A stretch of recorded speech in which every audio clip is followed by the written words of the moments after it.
Vamos lá, pessoal. Nessa aula de hoje agora nós vamos falar um pouquinho sobre o conceito de hardware e o conceito de software, certo? Vamos lá. O que a gente vai ver na aula de hoje? O que é informática, que muita gente já sabe, dispositivo de entrada e dispositivo de saída, hardware que estão presentes na placa-mãe, uma vez que todo hardware que está dentro do computador, dentro do gabinete, está englobado dentro da placa-mãe, processador, memória, barramento, HD e sistemas computacionais, certo? Vamos lá. Então, a informática, vocês sabem que é uma tecnologia que seria a informação automática, ou seja, a informática. Então, vai estudar o tratamento automático das informações e dos dados, certo? Um computador. O que é um computador? O computador é uma máquina que pode ser programada para receber dados, ou seja, nada mais nada menos um computador recebe dados, processa e transforma em informação útil e armazena. Então os dados eles são fatos não processados, ou seja, são dados que isolados não fazem sentido. Já a informação são os dados que estão organizados e têm um significado e são úteis para algo, certo? Então, os componentes básicos de um computador são basicamente 4 componentes: dispositivo de entrada, processamento, dispositivo de saída e armazenamento. E aí, nós temos os componentes básicos de um computador aqui. Então, o armazenamento secundário seria os dispositivos que armazenam os dados e os programas. Basicamente, o nosso HD, certo? Entrada. Dispositivos de entrada que são enviados à unidade central de processamento. Então, tudo aquilo que o nosso computador recebe está aqui. Por exemplo, mouse, movimentos de teclado, qualquer tipo de entrada aqui.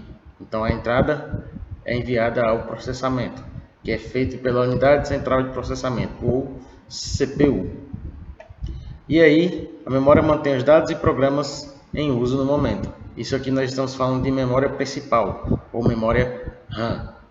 E aí a saída é o que o dispositivo ele disponibiliza os dados processados, ou as informações. Então basicamente é isso. Nós temos a entrada, o processamento e a saída. E temos o armazenamento secundário, que seria o HD, no caso dos computadores, certo? Que recebe e devolve as informações que são necessárias. Então nós temos aqui entrada, mouse, teclado, joystick, microfone, processamento, CPU, armazenamento, que seria o armazenamento, pode ser secundário ou principal, memória RAM, HD, CD, pendrive, qualquer outro dispositivo que possa ser armazenado. Aqui nós temos o disquete, mas o disquete ele não é mais utilizado, certo? Na saída nós temos monitor, a impressora. Então, dispositivo de entrada, o que entra? Então, são os dados colocados no computador para ser processados. Teclado, mouse, scanner, joystick, microfone, leitor de código de barra, touchscreen, qualquer coisa que seja onde o usuário interage e envia informação para o computador é um dispositivo de entrada. Teclado é o dispositivo de entrada mais comum, que todo mundo conhece. Então, ele gera sinais elétricos que são convertidos em caracteres. É o que a gente utiliza para digitar algo que nós queremos enviar para alguém ou enviar para o computador. Mouse. O mouse é aquele que move sobre a superfície plana. Então, ele provoca o movimento e corresponde a um ponteiro na tela, certo? O scanner, ele lê letras, números, símbolos especiais. Então, nós temos caneta óptica, leitor de código de barras, que são frequentemente utilizados em lojas. Ou nós temos periféricos que capturam imagens, que seriam aqueles scanners das fotos que a gente utiliza para foto, documento, na impressora. Quando nós temos uma impressora multifuncional, ela tem um scanner também.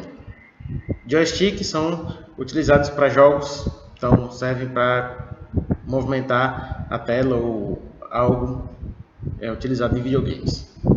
O microfone é o que recebe o som e converte em sinal elétrico. Então são utilizados para gravação de música, aparelho auditivo, computador, transmissão de rádio, televisão e etc. O leitor de código de barra é aquele cara que a gente vê utilizando no supermercado. em lojas, por exemplo. Então ele pega as barras, transforma em informação, em dado para o nosso computador. Touchscreen é o que nós temos em computadores, celulares, tablets, em alguns computadores, como por exemplo aqueles computadores que os caras utilizam para fazer pedidos em lojas. Então, hoje em dia quase tudo é touchscreen, né? Dispositivo de saída. Dispositivo de saída são os resultados produzidos pela CPU, que é a unidade de processamento. Então nós temos texto, números, gráficos, sons. E aí os dispositivos que são comuns para saída é tela, monitor, equipamento de som, tudo aquilo que sai do nosso computador, certo? Então o monitor ou a tela exibe texto, números, fotografias, até vídeo, e aí transforma isso em uma saída. A impressora, ela recebe algo e imprime e mostra aí pra gente de uma forma visual, por exemplo, relatório, banner, algo que a gente possa ver. E o plotter ele imprime em grandes escalas. O equipamento de som é uma caixa que é constituída de um som, de um alto-falante, e aí permite que o computador emita som para as caixinhas de som, certo? Hardware é a parte física do computador. Então, nosso monitor, o nosso teclado, o nosso gabinete, o nosso mouse, caixas de som, o que for de físico que a gente puder tocar, então é um hardware, certo? Impressora é um hardware, mouse é um hardware, caixa de som é um hardware, gabinete é um hardware, HD é um hardware, placa de vídeo é um hardware, leitor de CD, leitor de DVD, pendrive, tudo isso é hardware, certo? Nós temos o gabinete que muitas vezes a gente diz que o gabinete ele é o computador propriamente dito. Seria essa peça aqui, que quase também não é mais utilizada, uma vez que nós temos agora o notebook também, que já faz tudo em um local só. Então dentro dele há vários componentes que fazem o processamento de informação. Aqui dentro nós temos memória RAM, HD, placa-mãe, placa de vídeo, placa de Wi-Fi, processador, entre outras coisas. Então dentro do gabinete estão placa-mãe, memórias, processador, disco rígido, fonte de tensão, cooler e outros dispositivos que também são dentro do gabinete. Então todos eles são ligados direta ou indiretamente à placa-mãe. Então quer dizer que a placa-mãe ela é o coração do nosso computador. Se o nosso computador ele não tiver uma placa-mãe, então ele não irá funcionar, certo? Então a placa-mãe é uma grande placa de circuitos que são encaixados os outros componentes, e aí ela recebe o processador, conector de teclado, mouse, impressora e muito mais. Então ela pode ser de dois tipos: on-board, que reduz os custos, traz embutidos as placas de som, de rede, de fax, de vídeo, o que for necessário, e a off-board, que é somente a placa-mãe. Então ela tem que trazer a placa-mãe e as outras placas adicionais precisam ser inseridas nessa placa-mãe. Então, quando ela é off-board, o desempenho dela é melhor porque ela não tem que se preocupar com som, rede e vídeo, por exemplo. E isso aqui é uma placa-mãe. Então, nós temos aqui slots PCI, que é o número 1, que são esses aqui, esses 5 carinhas aqui, que são slots que servem para estender a placa-mãe, por exemplo, para adicionar a placa de vídeo, para adicionar a placa de áudio, entre outros. Uma placa de som embutida, que é essa daqui. Placa de rede embutida, que é basicamente essa daqui, que serve para pegar redes Wi-Fi e outras, certo? Claro que as que são rede Wi-Fi, elas vão ter uma antena. Essa daqui, no caso, não é Wi-Fi, ok? Bateria da BIOS, que é essa daqui. Para que serve a bateria da BIOS? A bateria da BIOS serve para armazenar as informações do relógio interno, das configurações do computador, de como é para inicializar e etc. Conexões USB internas, ou seja, a gente conecta um cabo aqui e aí elas se conectam ao USB, ok? Esse aqui é um componente SaltBridge de entrada e saída, certo? Aqui nós temos a BIOS, aqui nós temos o conector serial ATA, aqui nós temos as conexões do gabinete, dos LEDs, das luzes que são do gabinete, certo? Os conectores de som, aqui ó, aquela entradinha de fone de ouvido, basicamente. Conector internet, RJ45, essa daqui, que é aquele conectorzinho daquele cabo de rede. Conectores USB, porta paralela, que seria basicamente a entrada dos monitores, ok? Aqui conectores de teclado e mouse, que hoje em dia também já são USB. Aqui nós temos o componente Northbride, que seria memória, vídeo, CPU, ou seja, isso aqui é um auxiliar do nosso processador, certo? Encaixe para o cooler, esse aqui, esse pretinho. O 18 aqui, o socket do processador. Aqui nós temos os slots de memória RAM. Aqui nós temos os conectores IDE, que são para HD e leitor de DVD. Conector de força aqui. Conector de flop aqui. E os controladores de disco aqui. Certo? Então, além desses 23 componentes que nós mostramos aqui, nas placas-mães nós temos também barramentos. O que são os barramentos? São um conjunto de vias que fazem a informação viajar dentro do computador. Então seria como se fossem fios, só que eles são embutidos na placa-mãe. E aí nós temos barramento serial, barramento ISA, barramento USB e barramento IBR. E os slots, eles são fendas que na placa-mãe permitem o encaixe de outras placas, como a de vídeo, de som, de rede, a memória RAM e etc. Nós temos placas adicionais também. São placa de som, placa de rede. Isso aqui que já foi extinto, placa de fax ou de modem, só se utiliza em alguma coisa muito específica. Placas de vídeo, acelerador 3D, especializado na produção de vídeo 3D e etc. E aí nós temos também o nosso microprocessador, ou o CP, CPU, ULA e entre outros. Que são os mesmos nomes para o CP ou CPU, certo? Então é o chip mais importante do computador. Depois da placa-mãe, o componente mais importante do computador é o nosso microprocessador. Por quê? Ele funciona como o cérebro do processador. Digamos que ele é o cérebro da nossa placa-mãe. Então a nossa placa-mãe ela precisa dele para executar todas as suas funções. Então ele é a unidade central de processamento. Ele é o responsável por reconhecer quando a tecla foi pressionada, quando o mouse foi movido, quando o som vai ser executado e muito mais, certo? Então ele é o cara que seria o responsável pela inteligência do nosso computador. E aí nós temos os processadores atuais: Intel Core i3, Core i5, Core i7, Pentium G 5400, Ryzen, AMD 3, 5 e 7 e entre outros. Esses aqui são os principais e mais utilizados, certo? E aí nós temos o conceito de memória permanente. E aí, memória permanente significa uma memória ROM, ou Read Only Memory.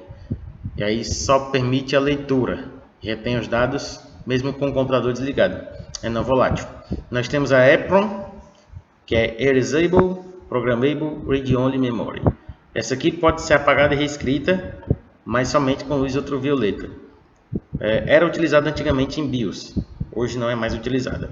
E EEPROM, Electrically Programmable Read Only Memory. É similar a EEPROM, mas precisa apenas de uma pequena descarga elétrica para ser apagada. Essa aqui é utilizada atualmente na BIOS, certo? Então nós temos no nosso computador a EEPROM e a ROM, ok? Memória volátil é a memória RAM, basicamente. Essa é a memóriazinha aqui que todos os computadores têm. Ela seria a memória principal. Então, atualmente nós temos memória RAM de 8 GB, de 4 GB, 3 GB, 2 GB. Então, essas memórias elas são um pouco mais limitadas do que os HDs, mas elas também têm uma alta, são voláteis. Então, elas são pentes e aí permitem a leitura e escrita, mas elas não retêm os dados quando a gente desliga o computador.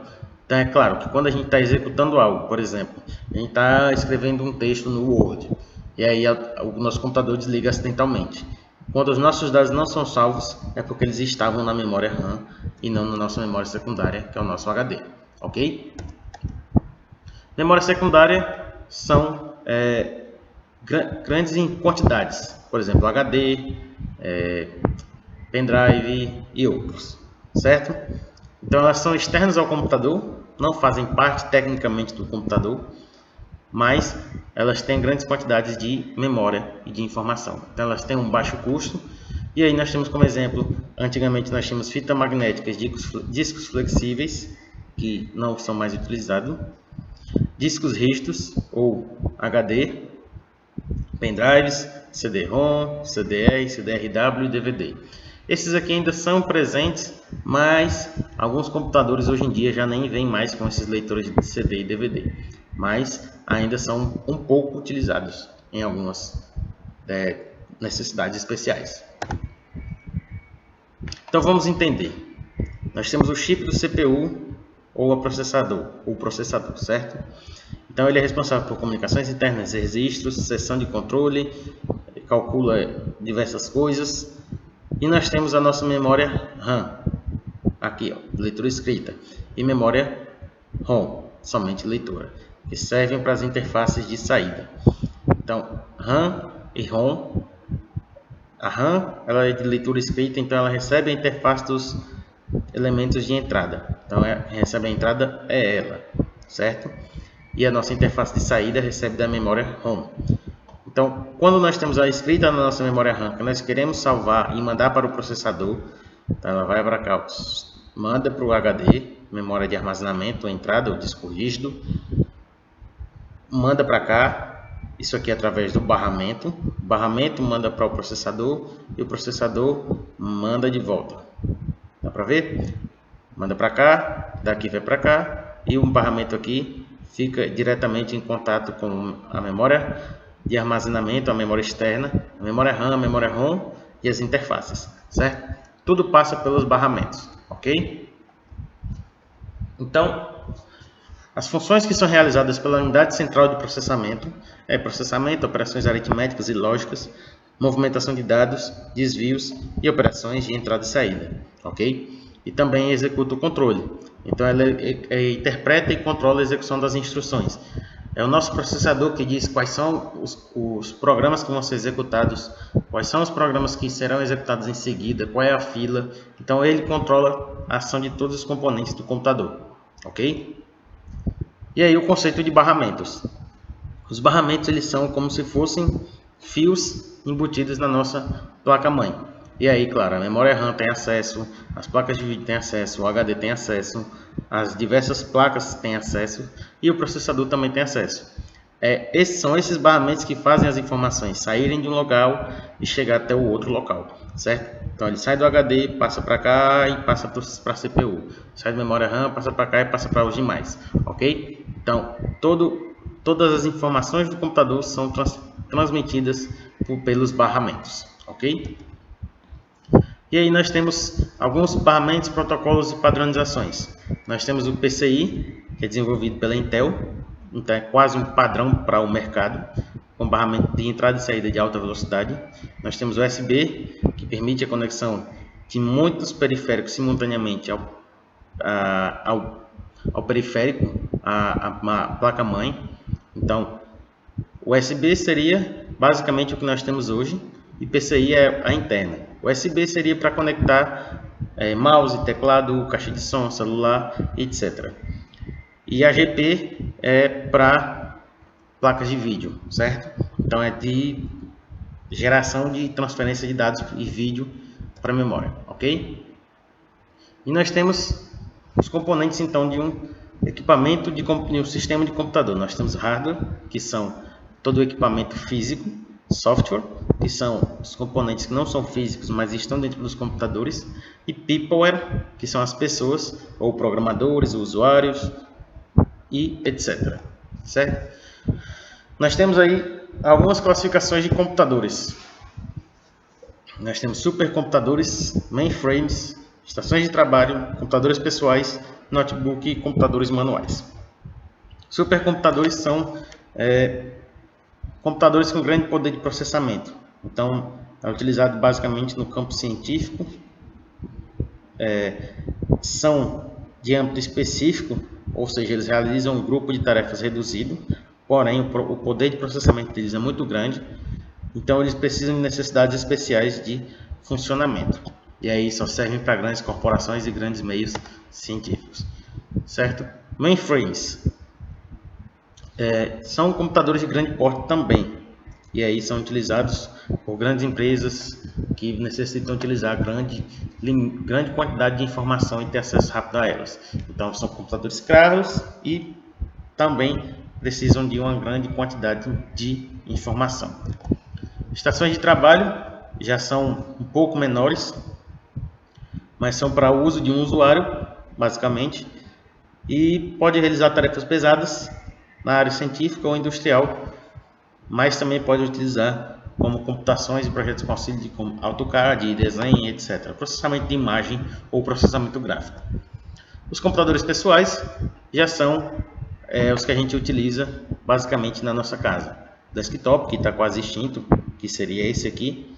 Notebook, que seriam nossos computadores que a gente mais utiliza. Algumas pessoas, claro.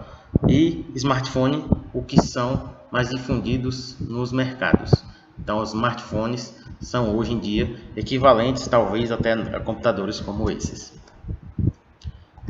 E aí nós finalizamos a parte de conceitos de hardware, certo? Vamos agora para a parte de conceitos de software. O que são software? E nós vamos entender o que é software e hardware, o que são sistemas operacionais, quais são os tipos de software e softwares de negócio, certo? Então, um software ele é um conjunto alterável de instruções, ou seja, ordenadas e lógicas, e são fornecidas ao hardware para execução de procedimentos necessários à solução dos problemas e tarefas do processamento de dados. Basicamente, um software é um programa, seria um aplicativozinho do celular, um programa de computador. Então, é o que torna possível que os computadores tenham uma grande variedade de utilizações. Então, o software ele ordena e controla todas as atitudes do hardware, ele é maleável, ou seja, é fácil de modificar e são feitas essas modificações pelos programadores, e o hardware depende do software para funcionar e é rígido. Então, as modificações são difíceis e são feitas somente pelos fabricantes, certo? Ou pessoas capacitadas para dar manutenção. E aí nós temos duas categorias de software: software básico ou software aplicativo. O software do sistema seria então um software básico, que é um programa que controla as operações dos computadores e seus dispositivos, e a interface entre o usuário e o software aplicativo e o hardware, certo? Então nós temos sistemas operacionais e programas utilitários. Então nós temos a software aplicativo, software do sistema. Então o cara interage com o software do sistema interage com o software aplicativo.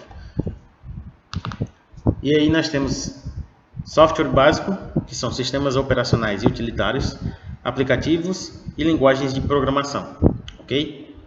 E aí nós temos a codificação proprietária e livre. E a aquisição, nós temos demo, freeware, shareware, ok? Sistema operacional, nós vamos começar a ver cada um desses aqui. É o programa que ele seria como o super programa, entre aspas.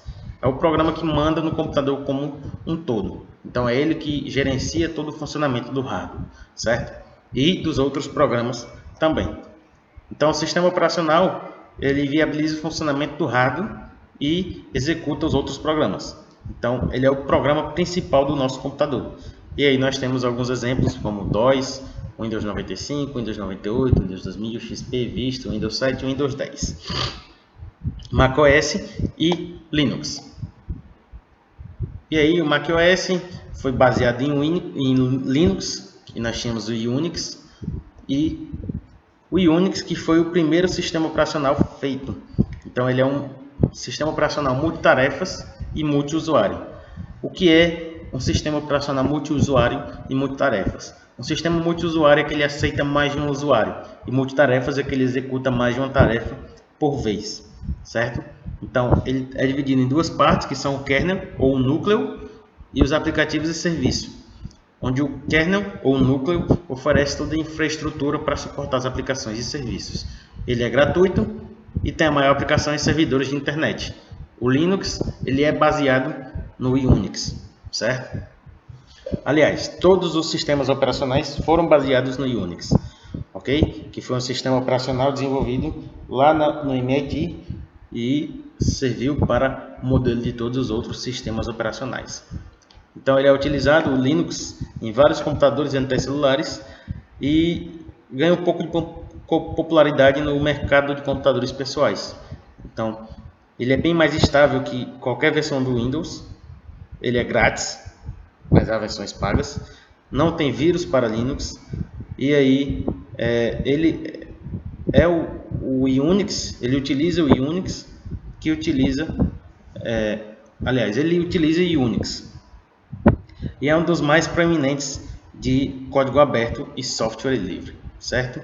E aí nós temos algumas versões, Red Hat, Big Linux, Ubuntu, Kubuntu, KDE, BitLinux, Genome, entre outros. Sempre existem várias versões do Linux porque ele é de código aberto e é gratuito.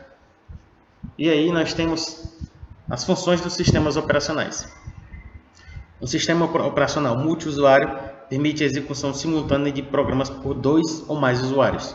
E o multiprocessamento ele pode suportar a execução de programas por 2 ou mais processadores. Ou seja, ele pode executar mais de uma tarefa por vez. E o computador tolerante a falhas, ele continua a operar mesmo se um ou mais componentes falhar, certo?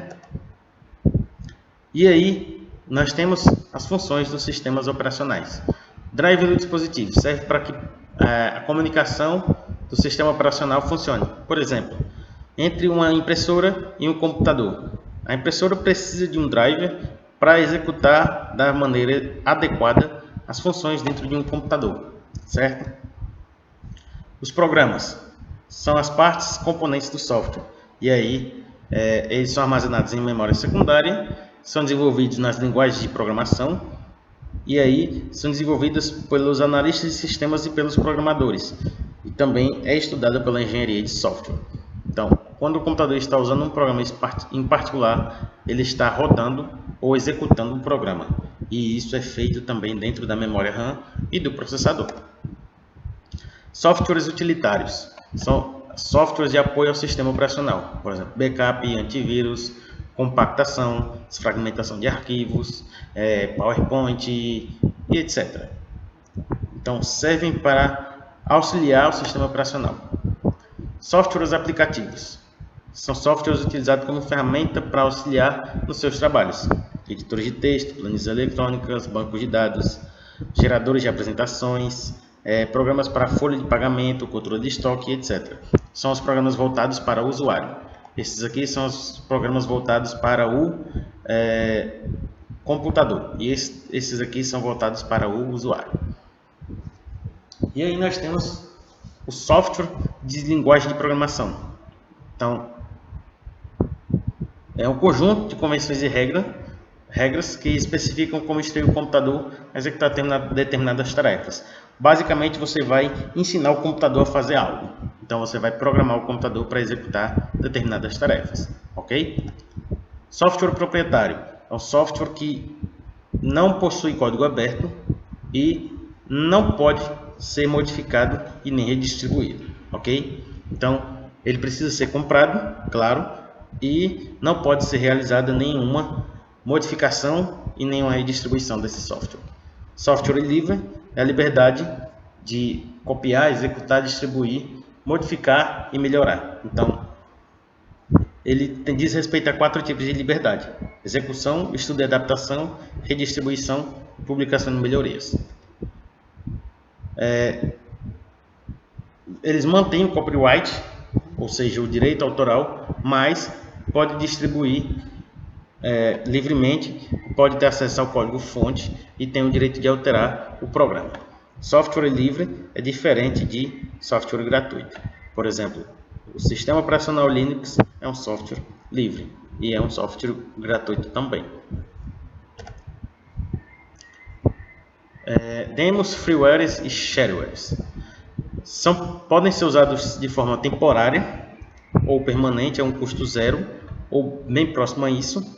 Por exemplo, os demos são demonstrativos, são em versões reduzidas e são distribuídos livremente sem qualquer custo. Freewares são softwares gratuitos E shareware são gratuitos para o teste por um determinado período de tempo, certo? Demo ou trial são basicamente relacionados a jogos. O trial funciona da mesma forma dos programas. Uma pequena diferença: alguns não salvam e nem exportam os trabalhos realizados. Software customizado são basicamente softwares escritos por programadores contratados pela organização. Ou seja, quando a gente tem uma empresa e a empresa precisa de um software X, ele precisa de um software customizado, seja ele de controle de estoque, de controle de vendas e etc. E um software empacotado ou comercial é comprado em uma loja por meio de catálogo ou por um site. Software customizado ele é feito sob medida. Então, contrata programadores e projeta, escreve e implementa esse software, certo? Software empacotado você compra em lojas ou em sites e são projetados para ser amigáveis. E um software amigável é fácil de ser usado e pode ser usado por qualquer um sem o mínimo de treinamento e documentação. Software de domínio público é um software que não tem copyright, ou seja, não tem direitos autorais e pode ser usado e até mesmo alterado sem permissão. Então ele é desenvolvido basicamente por universidades ou instituições de pesquisa utilizando as subvenções do governo. Software de fonte aberta, uma variação de freeware, onde o código-fonte é distribuído e aí outros programadores podem modificar e redistribuir o programa livremente e ajuda a identificar erros ou bugs e criar melhorias facilmente. Você pode comprar software comercial, compras individuais para cada computador, com licença local, distribuição eletrônica ou provedor de aplicativos. Uma licença local, ele pode ser instalado em alguns ou em todos os computadores, dependendo dos termos da licença. O cliente ele controla quantos usuários usam, o número de usuários não pode ultrapassar o número de licenças. O cliente copia e distribui software e os manuais aos usuários. E algumas organizações usam licença de rede e o software é instalado no servidor. Então, a taxa de licenciamento baseia-se no número de acessos simultâneos. Software orientado a tarefas é chamado de software de produtividade. E aí nós temos produção de texto, processamento de texto, planilhas, gerenciamento de banco de dados, gráficos, comunicação e outros. Processamento de texto seria um Wordzinho da vida, planilhas eletrônicas, um Excel da vida. Gerenciamento de banco de dados pode ser considerado o Access ou qualquer outro de gerenciamento de banco de dados. Softwares gráficos, Photoshop, Corel, entre outros. E o Slideshow ou PowerPoint. E comunicações seria o nosso browser que precisa ser conectado para o meio da internet para acessar outras localizações. Claro que existe ética também no mundo do software, ou seja, a aquisição do uso legal de cópias de software é pirataria. Copiar grandes quantidades de CD-ROM ou DVD-ROM e empacotá-los de forma semelhante aos originais é falsificação e cópia não autorizada de software é roubo. Por exemplo, pirataria. Copiar de um laboratório de um amigo, comprar 2 ou 3 cópias e distribuí-las a dezenas ou centenas de empregados, comprar uma cópia de software e instalá-la em diversos computadores em casa. E a maioria das organizações tem alguém da informática, que aí vão fazer toda a manutenção e o que for necessário em relação à informática. Então, vão ser responsáveis pelos recursos informatizados da organização. É isso e até a próxima aula.